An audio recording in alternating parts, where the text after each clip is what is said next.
কি কি রান্না করলে দেখাবে না? আজকে সত্যি কথা বলতে বাজারে গেছি, অনেক দেরি হয়ে গেছে, রাস্তায় গাড়ি খারাপ হয়ে গেছিলো আমার।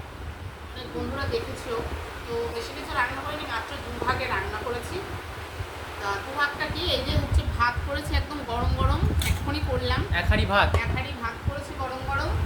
আর এখানে হচ্ছে তোর আর একটু দেরি করে রান্না করতে পারতে, কোনো অসুবিধা ছিল না, 3-4 রকম খেতাম। আজ রবিবার। এতটা আজকে হবে না, এনেছি অনেক কিছুই কিন্তু রান্না করতে পারিনি কিছু। এটা হচ্ছে মাছের তেল, এই যে কাতলা মাছের তেল, বেশ সুন্দর ইয়ে করে দারুণ কিন্তু মাছের তেল এটা। হ্যাঁ, এই যে সেই যেটা তুই পটকা পটকা, যেটা পটকাটা তুই ভালোবাসিস, এই যে এটা। এটা আর কি করেছো? হতে পারি আজকে বলা যাচ্ছে না। আর এই যে কাঁচা ইলিশ দিয়ে তোর হচ্ছে বেগুন দিয়ে ঝোল করেছি, কাঁচা ইলিশ বেগুন দিয়ে ঝোল। কাঁচা ইলিশ বেগুন দিয়ে ঝোল, কালো জিরা কাঁচা লঙ্কা ফোড়ন দিয়ে করেছি। এটা কে ভালোবাসে বাবা?